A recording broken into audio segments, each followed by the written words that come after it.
여러분 안녕하십니까? 프랭크 남씨에서 보내드리고 있는 시사만평. 오늘은 더 이상 역사에 죄를 짓지 말라, 머슴 하나 바꾸면 나라가 산다 라는 제목으로 준비했습니다. 오늘 다시 432년 전 기축 옥사를 되짚어보는 것은 2017년 적폐청산 이후 우리 사회와 닮은 점이 너무나 많아 역사의 교훈을 찾기 위해서이다.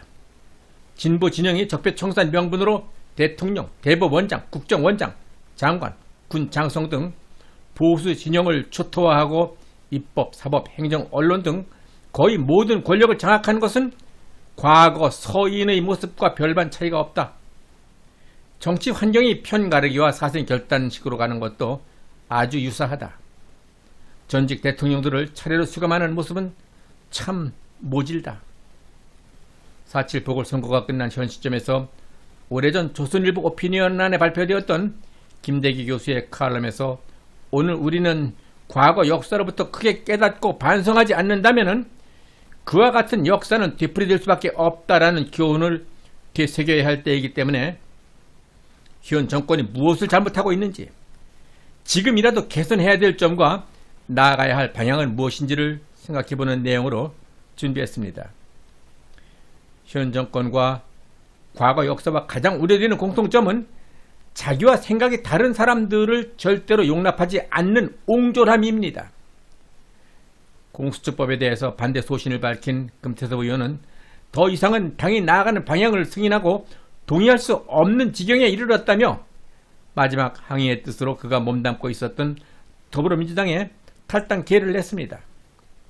편가르기로 국민을 대립시키고 생각이 다른 사람들을 범법자 친일파로 몰아붙이며 윽박지르고 오만한 태도가 가장 큰 문제이다. 건강한 비판이나 자기 반성은 내부 총질로 몰리고 입을 막기 위한 문자 폭탄과 악플의 좌표가 찍힌다. 당의 지도부마저 정부의 잘못된 방향을 바로잡으려는 노력은 하지 않고 눈치나 보면서 자신들의 정치적 이유분리만을 계산하는 모습에 절망했다 라고 금태섭 의원은 그의 탈당 이유를 밝혔습니다. 또한 공수처법안 강행 처리에 불만을 품고 찬성에 동의하지 않은 민주당 중진 조응천 의원에 대해서도 친문 지지 세력들은 금태섭처럼 징계해야 한다, 민주당은 조응천을 징계하라, 금태섭이랑 뭐가 다른가 라는 거친 항의가 터져나왔는데, 이와 같이 국가와 당을 위해서 자신의 소신을 밝힌 국회의원들을 배척하고 징계하면서까지 비상식적인 정치 운영을 한 결과가 4.7 보궐선거 참패라는 참담한 성적표이자 교훈이라는 것을 현 정권 인사들과 민주당 좌파 세력들은 인정하려 들지 않는 데서 국가의 장래가 더욱 암담함을 느끼게 되는 것입니다. 김대기 교수의 칼럼은 이렇게 계속 이어집니다. 탈원전 관련 감사를 했다고, 수사를 한다고 감사원장이나 검찰총장을 향해 총공세를 가하는 여권의 모습은 정상이 아니다. 사회는 다양해야 건강하게 발전하고 있는데 자기와 생각이 다르다고 적편이, 토착 왜군이, 친재벌이 하며 적대시하는 행태는 매우 위험하다. 정부 내에서도 마찬가지다. 여권의 뜻과 달리 국가 재정을 아끼려던 경제부총리는 시달리다 못해 사의 표명까지 했고, 역시 국가 부채를 걱정한 이주열 한은 총재는 민주당 의원에게 너나 잘 하세요라는 조롱을 감수해야 했다.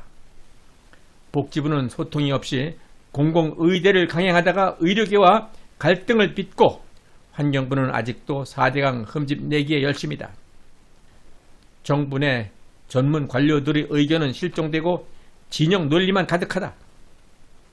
임진왜란 당시 백성들의 참상을 기록한 유성룡의 징비록에 의하면 굶주림이 만연하고 역병까지 겹쳐서 살아남은 백성이 거의 없을 지경이었다. 정묘호란과 병자호란 때도 마찬가지이다. 인조실록에 보면 후금군이 철수를 하면서 백성들을 수만 명씩 잡아가서 노예로 팔았다고 한다. 그 다음으로 살기 어려웠던 시기는 아마도 조선이 망하기 직전인 19세기 후반일 것이다.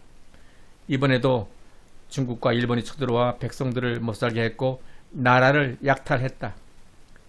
이 외에도 우리 민족의 순환사는 6.25 전쟁을 비롯해서 수없이 많다. 그런데 이들 순환사에는 공통점이 하나 있다.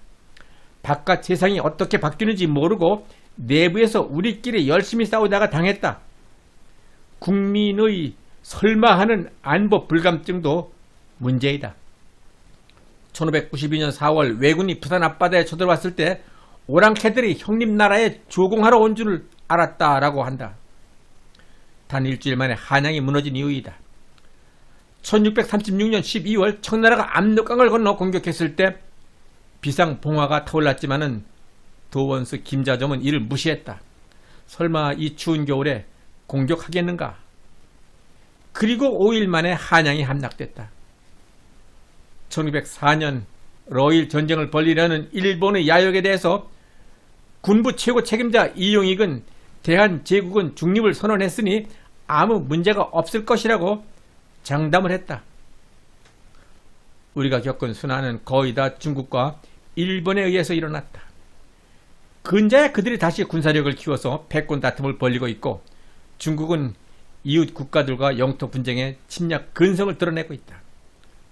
사드 사태에서 보았듯 우리를 속국으로 여기고 함부로 대하는 태도는 갈수록 심해질 것 같다. 그럼에도 불구하고 서울, 인천, 부산, 대구 등지 그러한 곳에 있는 차이나타운보다도 더 규모가 크고 특화된 차이나타운을 강원도가 추진할 것이라고 하니 이러다 한국이 중국에 흡수되는 것은 아닌지 심히 우려스럽다. 지금 한반도의 운명이 또다시 우리가 아니라 남들에 의해서 좌우될 조짐이 보이고 있다. 그나마 다행인 점은 미국이 아직 우리 곁에 있다는 것인데 미국 역시 예전 같지 않다. 북핵 문제를 계기로 일본과는 친밀해지는 반면 우리와는 소원해지는 느낌을 지울 수가 없다. 국제사회의 냉혹함은 우리의 상상을 초월한다. 과거에도 그랬고 지금도 달라진 것이 없다. 북한과 중국 문제에 대한 문재인 정부와 바이든 행정부의 동상이몽이 한미일 3국 안보장관 회의와 한중 외교장관 회담을 통해서 어쩔 수 없이 드러나게 되었고 이런 와중에 문재인 정부는 남북 대화 재개를 구걸하면서 미중 사이에서 줄타기 외교를 하는데 바이든 행정부는 북한 비핵화와 중국 견제에 초점을 맞추면서 이 전선에 합류하라고 압박하는 형국이다. 한반도 평화 프로세스 진전을 위해서 중국과의 협력이 굉장히 중요하다라고 말하는 정의용 외교부 장관. 중국 견제를 위한 미국, 일본, 호주, 인도의 4국 연합체 쿼드의 한국의 참여를 언제든 환영할 것이라고 한국을 압박하는 바이든 행정부. 그러나 미국이 언제까지 우리 곁에 있으리라는 그러한 생각을 한다면 그것은 엄청난 착각이다. 만약 미국이 한국에서 미군 철수를 정책적으로 결정하면서 미일 간의 군사 동맹을 강화한다면 한국은 어쩌면 또다시 제2의 6.25와 같은 전쟁에 휘말려들 가능성이 있고 한반도는 강대국들의 최신 무기 시연장이 될지도 모를 일이다. 이런 중차대한 시점에서 우리는 안보 불감증에다가 이념 갈등에서도 벗어나지 못하고 있다. 사드가 환경에 별 영향이 없음에도 무작정 반대하는 사람들을 보면 도대체 무슨 생각을 하고 있는지 모를 일이다. 반성 없는 역사는 무늬만 바뀔 뿐 계속 반복된다고 한다. 검찰은 우리나라에서 가장 우수한 인재들이 모인 곳인데 어쩌다가 개에 비유당하고 이상한 정치인 한 사람 때문에 망가질 만큼 우스운 곳이 되었는지 모르겠다. 기축국사를 수사한 사람은 문인으로 잘 알려진 송강 정철이다. 선조는 정철을 특검으로 임명하면서 백관 중에 독수리, 대고의 맹호라고 극찬했지만은 기축국사가 끝나가던 1591년 말 악독한 정철이 내 선한 선비들을 다 죽였다라고 분노하면서 그를 유배시켰다. 정철은 이후 술독에 빠져 살다가 2년 후 57세에 강화도에서 비참하게 생을 마감했다고 한다. 적폐청산 총대를 맸던 검찰은 그 검찰은 앞으로 어떻게 역사에 기록될 것인가? 기축옥사 3년 후 조선은 임진왜란을 맞았다. 선조는 도망가고 백성은 경복궁에 불을 질렀다. 이후 정묘 호란, 병자 호란까지 맞으면서 조선은 쑥대밭이 되었다. 서인들이 미래 대비를 안 하고 자기들끼리 안방 정치만 한 대가이다. 지금 우리나라는 적폐청산 4년이 지나면서 총체적 위기를 맞고 있다. 현재의 좌파 정권이 미래 대비를 소리하고 자기들만의 세계를 꿈꾸다가 기축옥사 이후의 못난 역사가 반복될 수 있을 것이다. 김대기 교수의 칼럼 기축옥사 이후 못난 역사 반복할 것인가? 칼럼 내용을 다시 한번 되새기면서 오늘의 정치 현실을 반성해보고 우리나라가 앞으로 나아가야 할 방향을 생각해보는 시간으로 방송을 해드렸습니다. 나라의 주인은 국민입니다.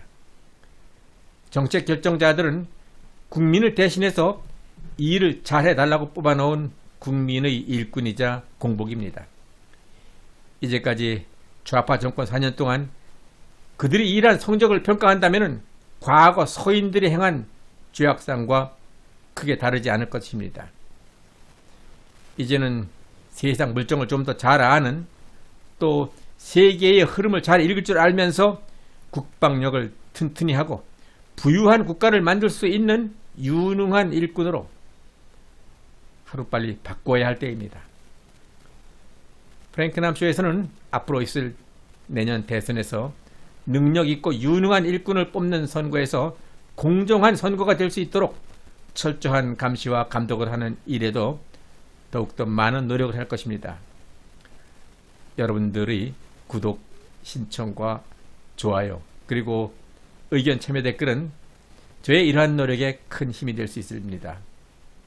끝까지 시청해 주신 여러분 대단히 감사합니다.